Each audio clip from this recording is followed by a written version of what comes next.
Welcome again. In my previous video, that means in previous video which is related with heredity and evolution. Okay, in that video we get information about what is heredity, what are benefits of science of heredity, what is the structure of DNA, RNA, types of RNA, then genetic disorders, and also transcription, concept of transcription, translocation, and translations. Three concepts with mutation. Now today we are going to get a new information, that is a new point, that is a evolution. Evolution means what? The gradual change occurring in living organisms over a longer duration is called evolution. Evolution results in the development of organisms. Transformation ranging from the changes in the stars and planets to the change in the biosphere on the earth are studied in the field of evolution. Due to evolution, there is the formation of a new species. Due to natural selection, there are continuous change in the specific characters of several generations of living organisms. Approximately 3.5 billion years ago, life was not present on the earth.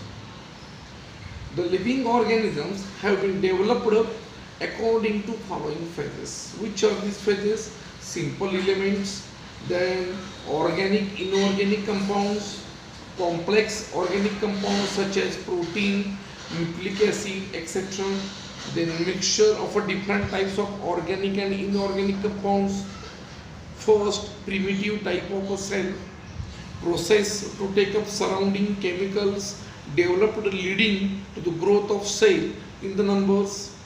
First living organisms, those organisms that could adjust and adapt to the surrounding condition, survived and grew. This is according to the principle of natural selections. Some of them could not be adjusted, perished. Means what? Evolution is a gradual changes occurring in the living organisms. Long duration, over long duration is called evolution. मतलब evolution that means उत्क्रांति, जिसको हम उत्क्रांति बोल सकते हैं. बहुत लंबे सालों के बाद कुछ चेंजेस आना शुरू होता है. विच दैट मीन्स जो जीव जंतु है, जीव मतलब लिविंग ऑर्गेनिजम्स है, उनमें चेंजेस आना शुरू होता है. That is in changes in the living organisms, that is called as evolution. That means बंदर के बाद मनुष्य की उत्क्रांति, मतलब एक लंबा पीरियड जाने के बाद जो चेंजेस आने शुरू हो गए, that is an evolution. Evolution results in development of organisms. Organisms के डेवलपमेंट्स होता है. Okay. Also transformation ranging from changes in the stars and planets in the biosphere on the earth are studied in the field of evolution. उसके बाद में approximately 3.5 billion, मतलब 3.5 करोड़ साल पहले life was not present in the earth. पृथ्वी पर जीव जंतु का अस्तित्व नहीं था. Living organisms have been developed by simple element, कुछ फेजेस जो आते हैं, मतलब सिंपल एलिमेंट्स, बाद में ऑर्गेनिक इनऑर्गेनिक कंपाउंड आ गए, complex organic inorganic compounds such as protein वगैरह. ऐसी तरह से वो जो सराउंडिंग आया according to the principle of a natural selection, नैसर्गिक तरह से वो सिलेक्शन प्रगति का मतलब इवोल्यूशन को हम एक तरह से प्रगति भी बोल सकते हैं, डेवलपमेंट भी बोल सकते हैं. तो मनुष्य में जो उत्क्रांति आई, इवोल्यूशन आया, वो एक जो स्टेज अभी मैंने पढ़ा, that means first primitive type cell, first living organism, that is the principle of a natural selection of some of them could adjust and not some of them not adjust. that is ranking diversity in animals from unicellular animals from unicellular amoeba and paramecium to the giant whale and man. Ranking diversity, जो diversity होगी मतलब बदलाव हो गया, कहाँ से बदलाव हो गया? फ्रॉम यूनिसेल्युलर अमीबा, मतलब एक पेशी का जो जीव था अमीबा पैरामोशियम से लेकर व्हेल एंड मैन, मतलब बहुत से सेल्स पेशी वाला जो लिविंग ऑर्गेनिज्म है, व्हेल मासा मतलब व्हेल फिश या इंसान, वहाँ से लेकर अमीबा से लेकर इंसान तक ranking diversity, various diversity in animals, ranking diversity also in plants from unicellular cholera to huge banyan tree से तक, मतलब एक पेशीय cholera to huge banyan tree तक, पिंपल का पेड़ तक चेंजेस, बहुत से चेंजेस है, मतलब जहाँ एनिमल में भी चेंजेस है, डाइवर्सिटीज है, वैसे व्हाट वी से पेड़ पौधों में भी डाइवर्सिटीज है। Existence of the life of the earth from equator to the both poles on entire earth, living organisms are seen in air, water, land, rock, etc. From equator to both sides, मतलब अगर हम पृथ्वी का एक गोल मान लें, पृथ्वी के गोल पर entire अर्थ पे लिविंग ऑर्गेनिजम्स हमको दिखाई दे, वहाँ ऊपर जो है नॉर्थ पोल और नीचे साउथ पोल, पूरे पृथ्वी पर कहीं ना कहीं किसी भी अवस्था में, किसी भी सिचुएशन में लिविंग ऑर्गेनिजम्स हमको देखने को मिलते हैं।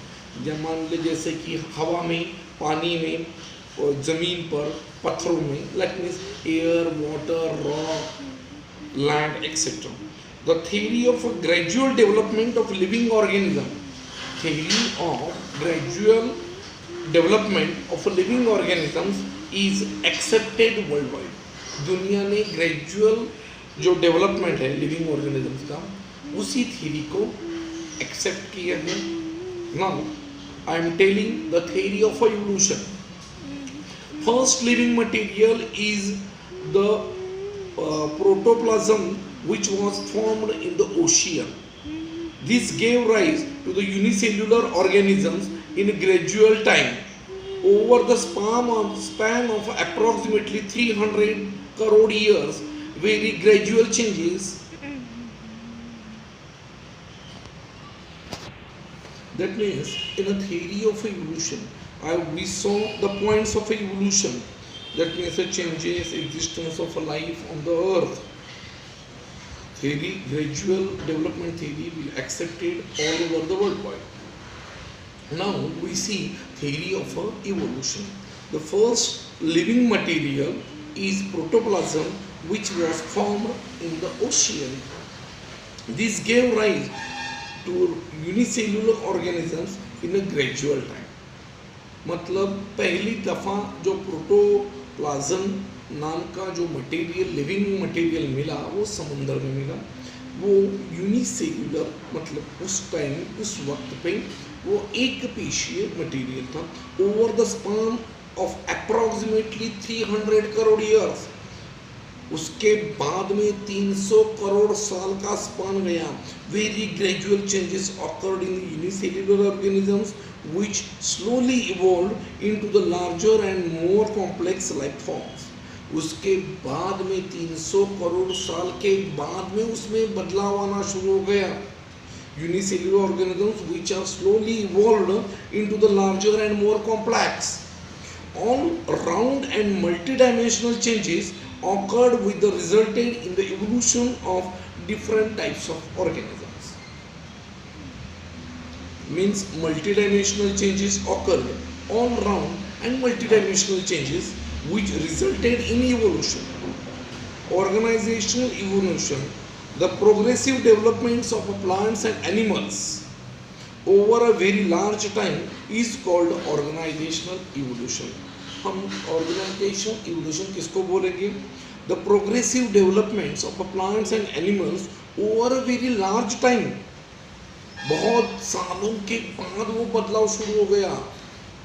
Evolution, development of a living organisms from ancestor having different structural and functional organizational is called evolution. Development of living organisms from ancestor having different structural and functional organization is called evolution. This is a theory of evolution. मतलब theory कैसे शुरू की? Evolution की theory में क्या समझ में आता है कि जब पहला जीव जब पृथ्वी पर लिविंग ऑर्गेनिज्म आ गया वो एक पेशीय था, मतलब उस वन यूनिसेल्युलर मटेरियल था। उसके बाद में तकरीबन 300 करोड़ साल बाद बदलाव चालू हो गए, बदलाव आना शुरू हो गया। कौन सा बदलाव? वो स्लोली चेंजेस हो गए, लार्जर मोर कॉम्प्लेक्स हो गए, मल्टी डायमेंशनल चेंजेस हमको दिखाई दिए, which is resulted as a evolution of a different types of organisms. ये हो गई थ्योरी ऑफ इवोल्यूशन, मतलब evolution and theory of evolution. Next point is that evidence of evolution. Evidence मान ले पुरावा, जो अदालतों में पूछा गया व्हाट इज एविडेंस। एविडेंस मान ले तो उसको हम सबूत के तौर पर, मतलब what is proof of evolution, कौन से सबूत से। Evolution as everlasting process of changes. Evolution is an everlasting process of changes. The proof to support this process are called evidence of evolution, which are following terms. मतलब evolution जो है वो कभी न खत्म होने वाली प्रक्रिया है, उसमें हमेशा बदलाव आता ही रहेगा। The proof to support this process, ऐसे प्रूफ तथ्य जो है इस प्रोसेस को सपोर्ट करते हैं, उसी को एविडेंस ऑफ इवोल्यूशन बोलते हैं। अपनी जानकारी के लिए अपनी किताबों में यहाँ पे 6 टाइप्स के एविडेंस, जो 6 इवोल्यूशन एविडेंस हमको मेंशन किए। Morphological evidence, anatomical evidence, then आ गया वेस्टिजियल ऑर्गन्स, पैलेंटोलॉजिकल एविडेंस, बाद में उसके बाद में कनेक्टिंग लिंक्स, और उसके बाद में एम्ब्रियोलॉजिकल एविडेंस। 6 तरह के एविडेंस है जो इवोल्यूशन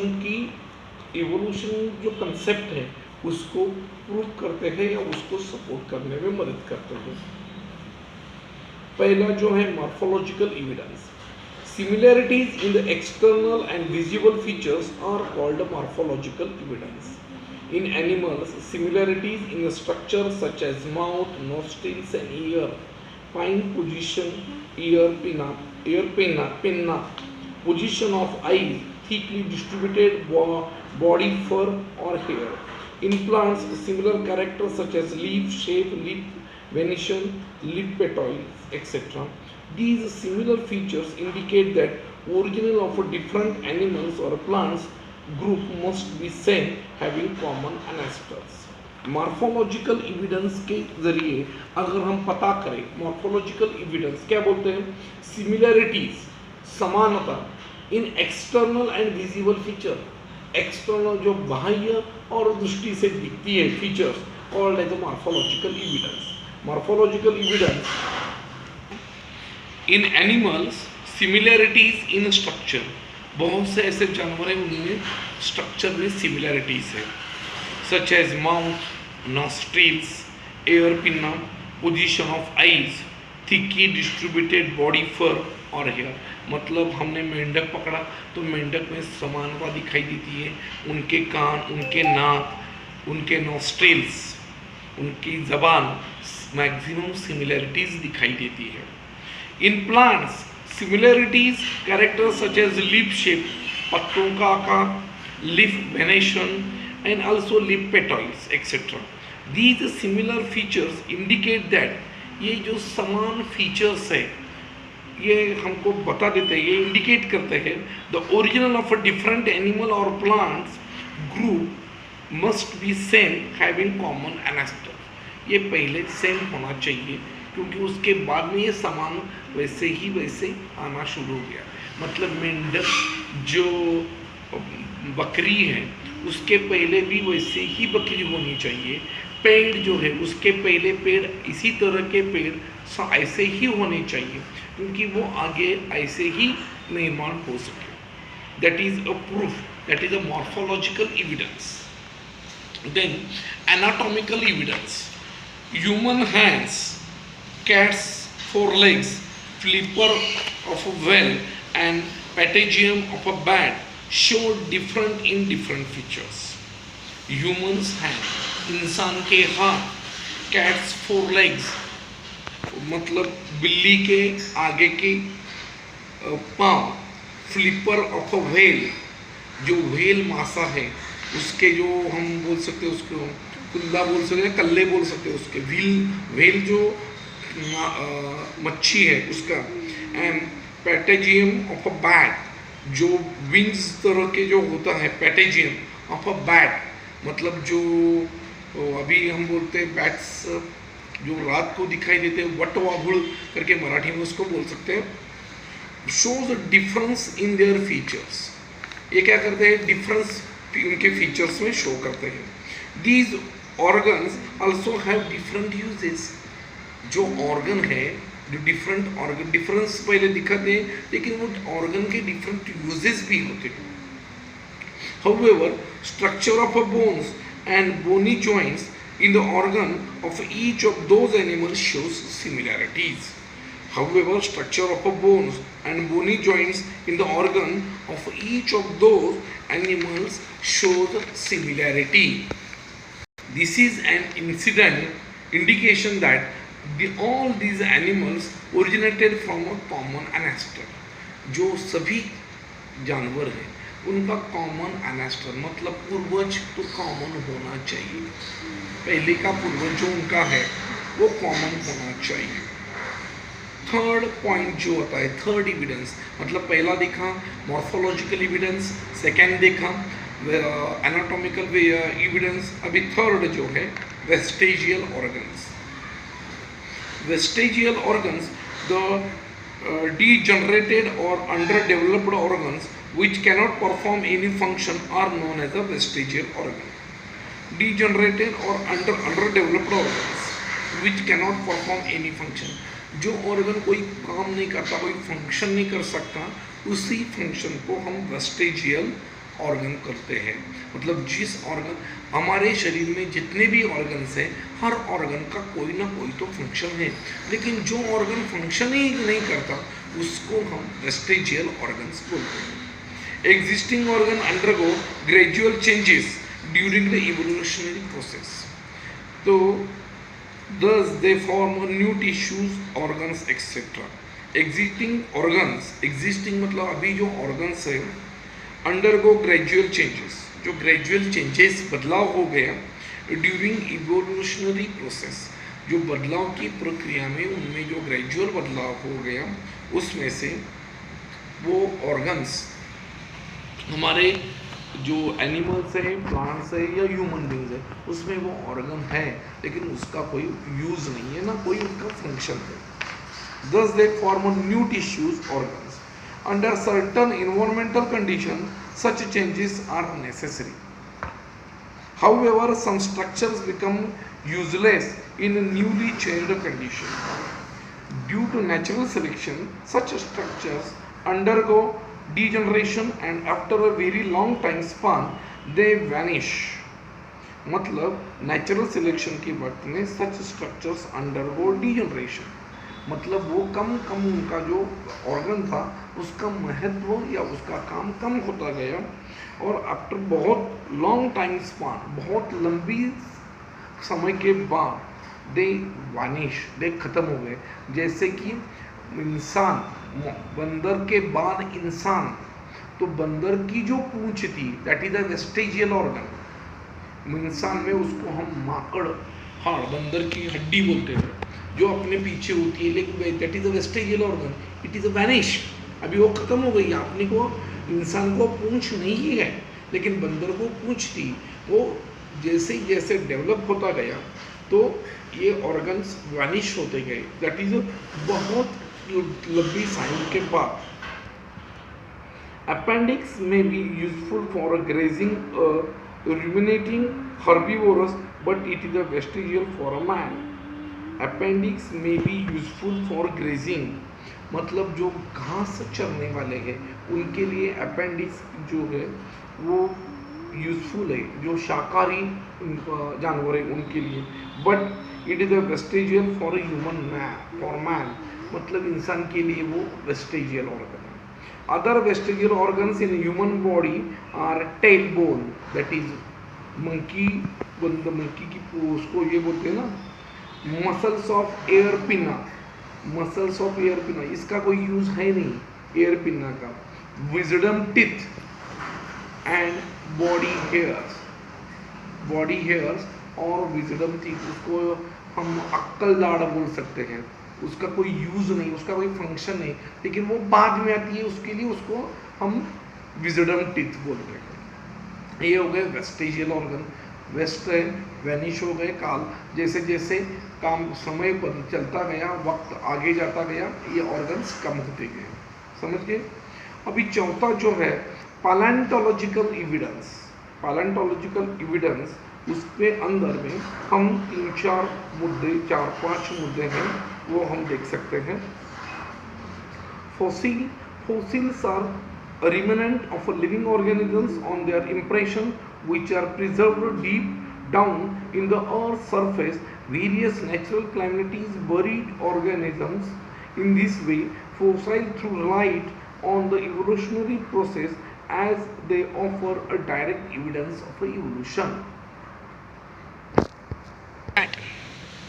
Paleontological evidence में fossils, carbon dating, use of carbon dating, Willard Libby, these are major 4 points of the paleontological evidence. Fossils are remains of the living organisms or their impressions which are preserved deep down in the earth's surface. Various natural calamities buried organisms. In this way, fossils throw light on the evolutionary process as they offer direct evidence of evolution. मतलब बहुत fossil मतलब जीवाश्म जो रहता है organisms, मतलब बहुत से नेचुरल क्लाइमेटीज, बाढ़ हो, अर्थक्वेक हो या और कोई भी नेचुरल क्लाइमेटीज हो, उसकी वजह से वो ज़मीन के अंदर गाड़ दिया जाता है.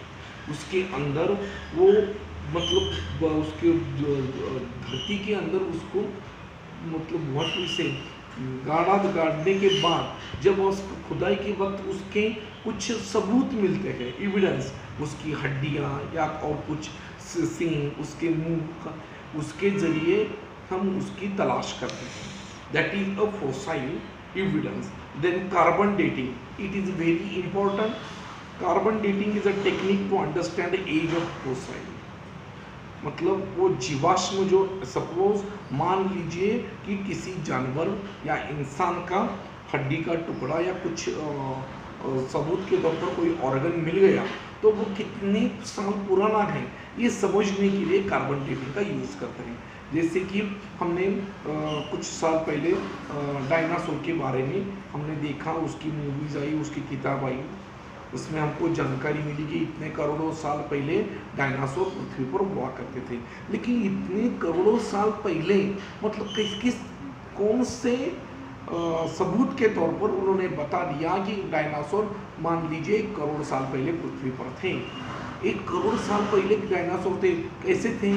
तो कार्बन डेटिंग के जरिए हम पता लगा सकते हैं और उसके बारे में हमको जानकारी मिल सकती है ये कितने साल का है. Carbon dating is a technique understand age of fossil. When alive animals and plants consume carbon continuously but this process ends after their death.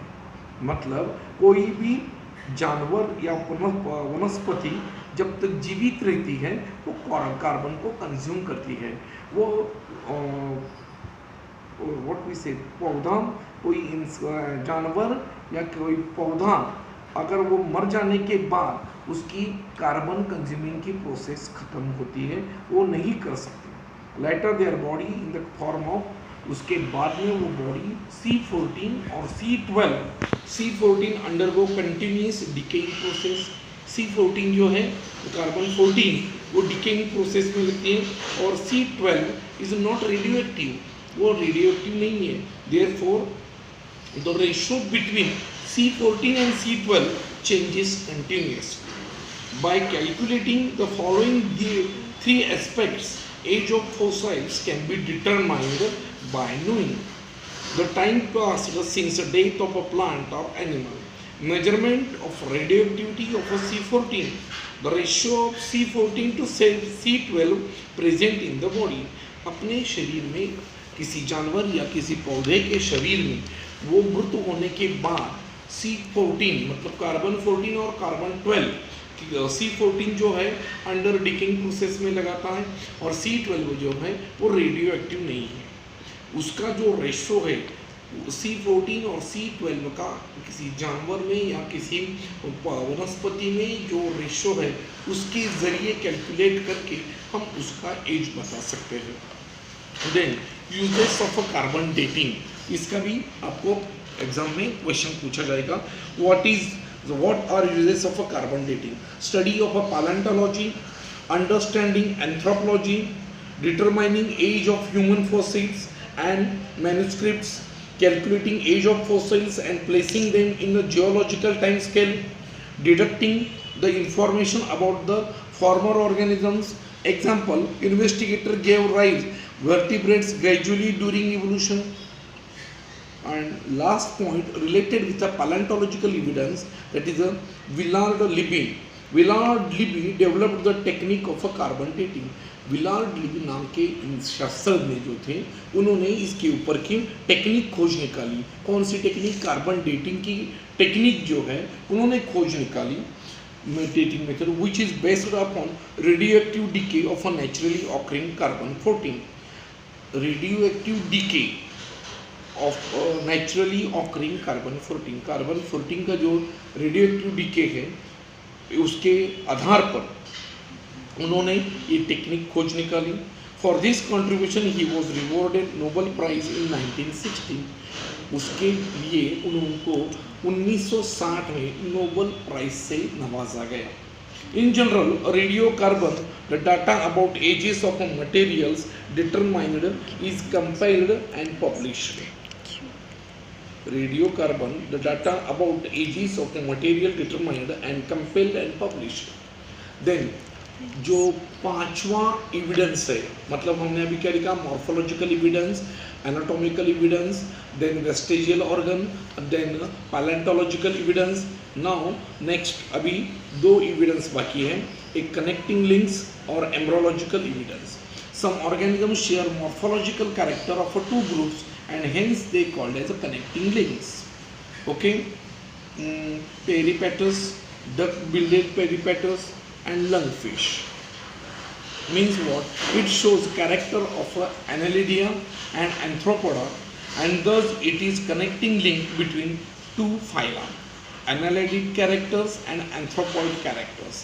Means connecting links. Some organisms share morphological character into two groups and hence they are called as a connecting links. I explained here Annelid characters and Arthropod characters. Okay, duck-billed Platypus. Duck-billed Platypus is connecting link between reptiles and mammals. A reptilian character, egg-laying habit, scales on the body. Mammalian character, presence of a mammary glands and hair. And last point of this evidence of evolution, that is embryological evidence. All vertebrate embryos show extreme similarities during the initial stage of a development. These similarities disappear gradually in later development. This initial similarity and indicates that there may be a common or the origin of all these animals. Embryological evidence में ये बता सकते हैं, मतलब कि evidence जो है इसका सबका जो पूर्व, मतलब हम अपनी भाषा में बोले तो हम सबका पूर्वज एक ही होना है, एक ही है, ये पता कर सकते हैं। Okay, I think all of you understand evidence of a evolution and a theory of a evolution and what is an evolution. Okay, thank